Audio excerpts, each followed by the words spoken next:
তরুণরা সক্রিয় থাকলে দেশে কোনো সমস্যা থাকবে না বললেন প্রধান উপদেষ্টা। 12 জনকে ইউথ অ্যাওয়ার্ড প্রদান। হাসিনার বিরুদ্ধে ট্রাইব্যুনালে সাক্ষ্য দিয়েছেন মাহমুদুর রহমান। কাল সাক্ষ্য দেবেন নাহিদ ইসলাম। আসন পুনর্বিন্যাসের প্রতিবাদে বাগেরহাটে হরতাল, ফরিদপুরে নির্বাচন অফিস ভাঙচুর। এবং আবারও তিস্তার পানি বিপদ সীমার ওপরে খুলে দেওয়া হলো সবকটি জলকপাট, নিম্নাঞ্চলে বন্যার শঙ্কা।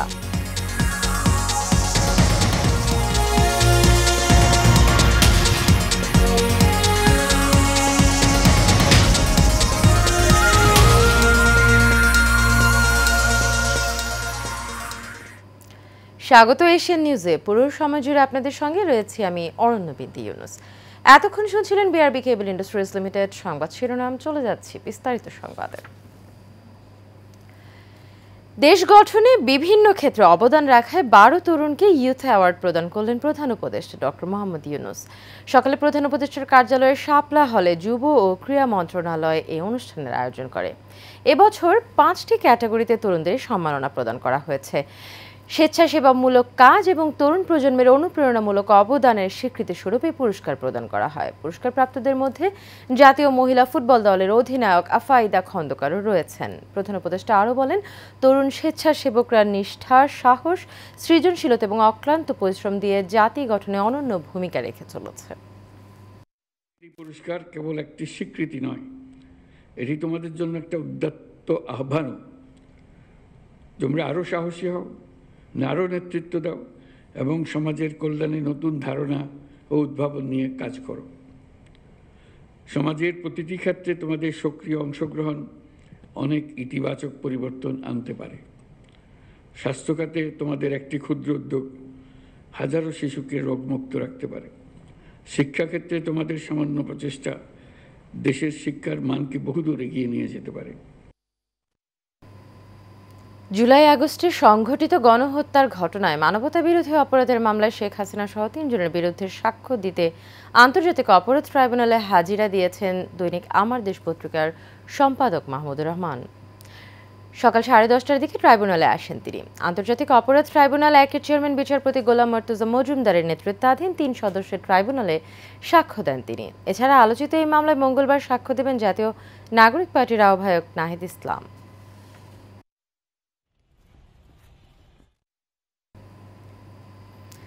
আওয়ামী লীগের প্রেতাত্মারা ফেব্রুয়ারি নির্বাচন বানচালের ষড়যন্ত্র করছে বলে অভিযোগ করেছেন বিএনপি চেয়ারপারসনের উপদেষ্টা জয়নুল আবেদিন ফারুক। দুপুরে জাতীয় প্রেস ক্লাবের সামনে অপরাজেয় বাংলাদেশ আয়োজিত প্রতিবাদ সমাবেশে তিনি কথা বলেন। এ সময় তিনি আরও বলেন, বাংলাদেশকে অস্থিতিশীল করতে শেখ হাসিনা ভারতে বসে ষড়যন্ত্র করছে। সচিবালয়ে এখনও আওয়ামী লীগের প্রেতাত্মা রয়েছে বলেও অভিযোগ করেন বিএনপি চেয়ারপারসনের প্রধান উপদেষ্টা জয়নুল আবেদিন ফারুক।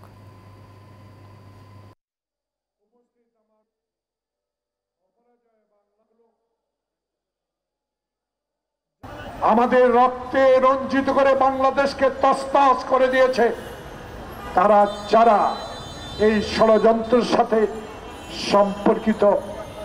ডক্টর প্রফেসর মোহাম্মদ ইউনূস, তত্ত্বাবধায়ক বৃন্দ, সম্মানিত তত্ত্বাবধায়ক বৃন্দ, মুখে হাত দিয়ে বলেন, একটি বছরে কয়েকজন ছাড়া আওয়ামী লীগের দুঃশাসন যারা করেছে তাদেরকে গ্রেফতার করতে পেরেছে। এখনো সচিবালয়ে আওয়ামী লীগের প্রেতাত্মা। বাগেরহাটে সংসদীয় আসন ফিরিয়ে দেওয়ার দাবিতে জেলা জুড়ে পালিত হচ্ছে 3 দিনের হরতাল কর্মসূচি এবং আজ তার প্রথম দিন। এতে দূরপাল্লার পরিবহন এবং ট্রাক ছাড়া 3 চাকার যানবাহন এবং মোটরসাইকেল চলাচল করতে পারবে। সরকারি অফিস, আদালত, শিক্ষা প্রতিষ্ঠান বন্ধ থাকবে, তবে ব্যবসা প্রতিষ্ঠান, দোকানপাট খোলা থাকবে বলে জানিয়েছে সম্মিলিত সংগ্রাম কমিটির আহ্বায়ক এম.এস. সালাম। গত জুলাই মাসের 30 তারিখে নির্বাচন কমিশন ভোটার সংখ্যা কম হওয়ায় রামপাল মোংলা নিয়ে গঠিত বাগেরহাট 3 আসন কমিয়ে গাজীপুরে নতুন আসন করার ঘোষণা দেয়। এরপর বাগেরহাটের রাজনৈতিক দল এবং সর্বস্তরের মানুষ ফুঁসে ওঠে। তাদের দাবি, যে কোনো মূল্যে বাগেরহাটের 4টি সংসদীয় আসন ফিরিয়ে দিতে হবে। যতক্ষণ পর্যন্ত আসন ফিরিয়ে না দেওয়া হবে লাগাতার অবরোধ এবং হরতাল কর্মসূচি চলবে বলে জানিয়েছেন আন্দোলনকারীরা।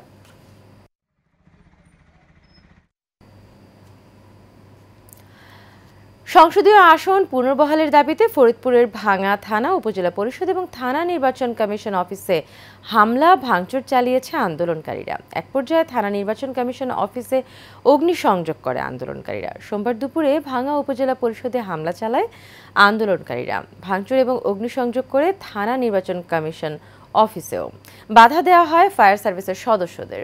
দফায় দফায় লাঠি সোঁটা এবং দেশীয় অস্ত্র নিয়ে হামলা চালালে নিরাপদ জায়গায় আশ্রয় নেয় আইনশৃঙ্খলা বাহিনী। এদিকে আইনশৃঙ্খলার কাজে নিয়োজিত পুলিশ সদস্যরা বিক্ষোভকারীদের সড়ক থেকে সরিয়ে দেওয়ার চেষ্টা করে ব্যর্থ হয়েছে। জনতার ধাওয়া খেয়ে মডেল মসজিদে পুলিশ সদস্যরা অবস্থান করতে দেখা গেছে। বিক্ষোভকারীরা ভাঙা উপজেলা পরিষদ এবং ভাঙা থানায় হামলা করে ভাঙচুর চালিয়েছে। অগ্নিসংযোগ করেছে উপজেলা অফিসার্স ক্লাবেও।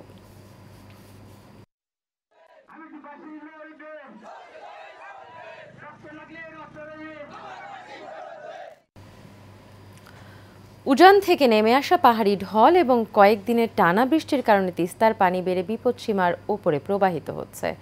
পানি নিয়ন্ত্রণে রাখতে তিস্তা ব্যারেজের সবকটি জলকপাট খুলে দেওয়া হয়েছে। সকাল 6টায় নীলফামারীর ডালিয়া পয়েন্টে পানির উচ্চতা রেকর্ড করা হয় 12.18 সেন্টিমিটার, যা বিপদসীমার 3 সেন্টিমিটার উপরে। বিষয়টি নিশ্চিত করেছেন পাউবোর ডালিয়া ডিভিশনের নির্বাহী প্রকৌশলী অমিতাভ চৌধুরী। তিনি পানি উন্নয়ন বোর্ডকে জানান, রোববার সকাল পর্যন্ত তিস্তার পানি বিপদসীমার 23 সেন্টিমিটার নিচে ছিল। দুপুর থেকে তা বাড়তে থাকে।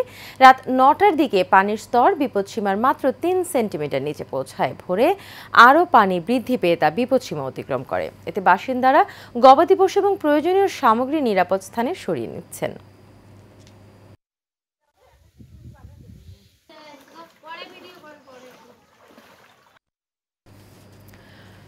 গত বছর 5 আগস্টে পুলিশের লুট হওয়া অনেক অস্ত্র এখনো উদ্ধার করা যায়নি। নারায়ণগঞ্জে লুট হওয়া 41টি অস্ত্রের এখনো হদিস মেলেনি। এসব অস্ত্র উদ্ধার না হলে আগামী জাতীয় সংসদ নির্বাচনে নানা বিশৃঙ্খলা সৃষ্টি হওয়ার আশঙ্কা করছেন জেলার রাজনীতিবিদ সুশীল সমাজ সহ আইন শৃঙ্খলা রক্ষাকারী বাহিনীর সদস্যরা। নারায়ণগঞ্জ থেকে রোমান চৌধুরী সুমনের তথ্য এবং চিত্র বিস্তারিত জানাচ্ছেন ওয়ালিদ সিদ্দিকী। গত বছর 5 আগস্টের পর নারায়ণগঞ্জ জেলা পুলিশ লাইন, সিদ্ধিরগঞ্জ থানা, 2500 থানা, গোলাপদি তদন্ত কেন্দ্র ও কালাপাহাড়িয়া পুলিশ তদন্ত কেন্দ্র থেকে লুট হয় 151টি অস্ত্র ও 9025টি গুলি। জেলা পুলিশ সুপারের কার্যালয় সূত্রে জানা যায়, এখনও 41টি অস্ত্র ও প্রায় 7500 গুলি উদ্ধার করা সম্ভব হয়নি। সুশীল সমাজ মনে করছে, এসব অস্ত্র হাত বদল হয়ে দুর্বৃত্তদের হাতে রয়ে গেলে এবং এই অস্ত্র উদ্ধারে ব্যর্থ হলে আগামী জাতীয় সংসদ নির্বাচনে বড় ঝুঁকি তৈরি করবে। বিভিন্ন থানাতে যে অস্ত্রগুলো লুট হয়েছে, সেই লুটকৃত অস্ত্র অধিকাংশ তারা উদ্ধার করতে সক্ষম হয়েছে। কিছু অস্ত্র যেটা এখনো বাকি আছে, সেটা শুধুমাত্র পুলিশের ইচ্ছা থাকলে সেটা তারা উদ্ধার করতে পারে, কারণ তারা জানে সেই অস্ত্রগুলো কার কাছে আছে। রাস্তাঘাটে, হাটঘাটে, মাঠঘাটে এখনই যে সন্ত্রাসের যে দূরত্ব, যে প্রভাব, এগুলো আমরা খুব নির্বাচনের সময় লেভেল প্লেইং ফিল্ড হয় কিনা এটা আমরা খুবই আতঙ্কে আছি। অস্ত্র বাইরে রাখা সুষ্ঠু নির্বাচন আশা করা যায় না। যাদের কাছে অস্ত্র থাকবে তারা একটা চোখ রাঙানি দেওয়ার চেষ্টা করবে এবং সেটার মিসইউজ করার চেষ্টা করবে। অস্ত্রগুলো তো আর সাধারণ মানুষ লুট করে নেই, লুট করেছে তারা ভয়ঙ্কর সন্ত্রাসী, এবং তারা এটা ব্যবহারও করেছে। আমরা দেখেছি এইসব অস্ত্র ব্যবহার হচ্ছে। তো আমি মনে করি এটা জননিরাপত্তার জন্য অনেক হুমকি এবং নির্বাচনের জন্য তো বটে। জেলা পুলিশ সুপার মোহাম্মদ জসিমউদ্দিন বলেন, যেসব অস্ত্র লুট হয়েছে তা উদ্ধারে সংশ্লিষ্টদের নির্দেশ দেওয়া হয়েছে। শুধু লুটের অস্ত্রই নয়, সামনে নির্বাচনকে কেন্দ্র করে লাইসেন্সকৃত অস্ত্র জমা দিতে বলা হয়েছে, যাতে নির্বাচনে সুন্দর পরিবেশ বজায় থাকে। যে সকল অবৈধ অস্ত্র আছে এগুলো উদ্ধারের জন্য বিভিন্ন পদক্ষেপ আমরা গ্রহণ করেছি, আমাদের কার্যক্রম চলছে। 2009 সালে পরবর্তী এবং 24 সালের অগাস্ট পর্যন্ত যে সকল অস্ত্র লাইসেন্স দেওয়া হয়েছিল এবং ওই অস্ত্রগুলো জমা দেওয়ার জন্য সরকারের একটি নির্দেশনা ছিল। এখানে অনেক অস্ত্র তারা জমা দিয়েছে এবং যারা অস্ত্র জমা দেয়নি তাদের বিরুদ্ধে কিন্তু অলরেডি আইনানুগ ব্যবস্থা প্রক্রিয়াধীন আছে। তবে সংশ্লিষ্টরা মনে করছে, ভোটের আগে লুটের অস্ত্র উদ্ধারে শতভাগ সফলতা না আসলে আগামী নির্বাচনে দুর্বৃত্তরা ভোটের সুষ্ঠু পরিবেশে বিঘ্ন সৃষ্টি করতে পারে। তাই লুটের অস্ত্র উদ্ধার সুষ্ঠু ভোটের পরিবেশ সৃষ্টিতে নিয়ামক হিসাবে কাজ করবে। Walid Siddiqui, Asian Television. চাঁপাইনবাবগঞ্জ জেলা কারাগারে আটক ভারতীয় নাগরিক রামদেব মাহাতোকে অবশেষে নিজ দেশে ফিরিয়ে দেওয়া হলো। দুপুরে শিবগঞ্জ উপজেলার সোনা মসজিদ স্থলবন্দর আইসিপি গেট দিয়ে বাংলাদেশ এবং ভারতের ইমিগ্রেশন পুলিশের উপস্থিতিতে বিজিবি এবং বিএসএফ এর মাধ্যমে তাকে আনুষ্ঠানিকভাবে হস্তান্তর করা হয়। রামদেব মাহাতো ভারতের বিহার প্রদেশের বাতিয়া জেলার মাজালিয়া থানার গুদারা পঞ্চায়েত এলাকার বাসিন্দা। তিনি 2018 সালের 30 নভেম্বর অবৈধভাবে বাংলাদেশে অনুপ্রবেশকালে চাঁপাইনবাবগঞ্জ সীমান্ত থেকে আটক হন। দীর্ঘ প্রচেষ্টার পর স্থানীয় জনপ্রতিনিধিদের সহায়তায় 2024 সালের 20 নভেম্বর রামদেব মাহাতোর পরিবারকে খুঁজে পাওয়া যায়। এরপর বিষয়টি প্রমাণ সাপেক্ষে প্রয়োজনীয় সব তথ্য উপাত্ত সহ ভারতীয় দূতাবাসকে জানায় বাংলাদেশ কর্তৃপক্ষ।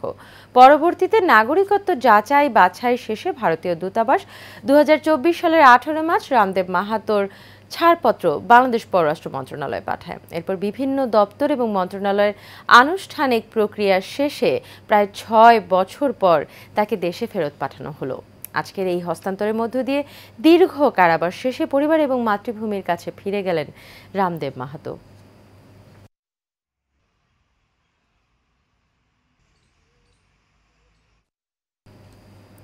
সম্প্রতি তিস্তা নদীর বুকে নির্মিত হলো বহুল প্রত্যাশিত মৌলানা ভাসানী সেতু।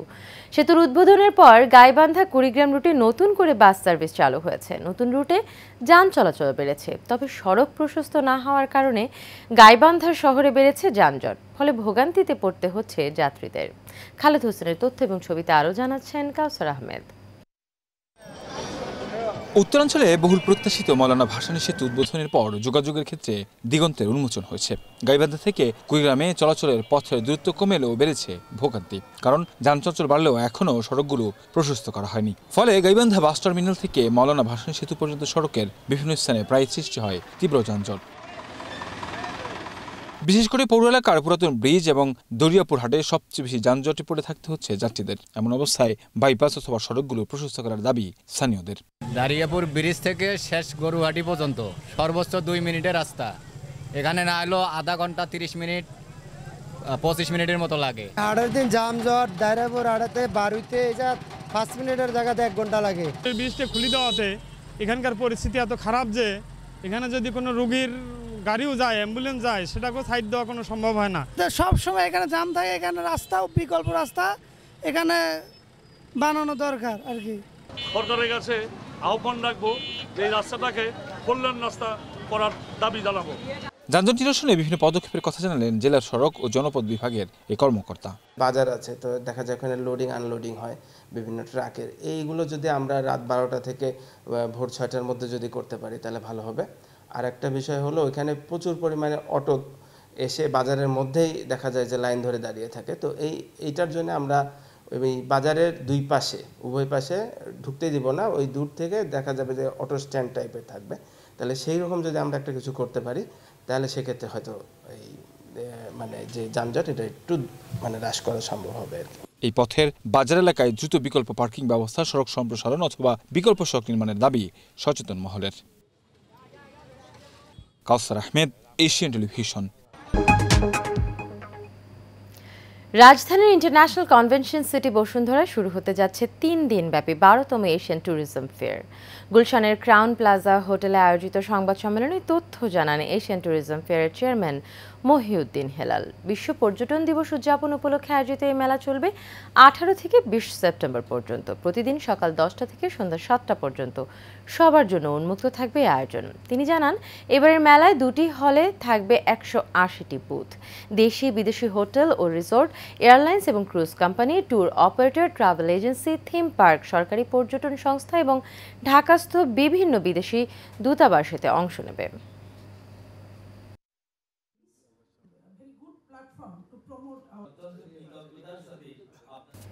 শেষ করবো এশিয়ান নিউজ, তবে যাবার আগে বিআরবি কেবল ইন্ডাস্ট্রিজ লিমিটেড সংবাদ শিরোনামগুলো জেনে নেব আরও একবার।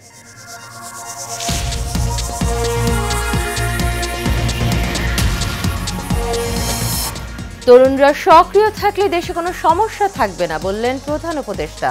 12 জনকে ইউথ অ্যাওয়ার্ড প্রদান।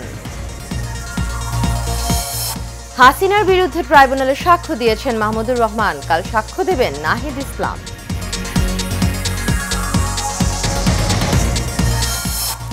আসন পুনর্বিন্যাসের প্রতিবাদে বাগেরহাটে হরতাল, ফরিদপুরে থানা নির্বাচন অফিস ভাঙচুর। এবং আবারও তিস্তার পানি বিপদসীমার উপরে খুলে দেওয়া হলো সবকটি জলকপাট, নিম্নাঞ্চলে বন্যার শঙ্কা।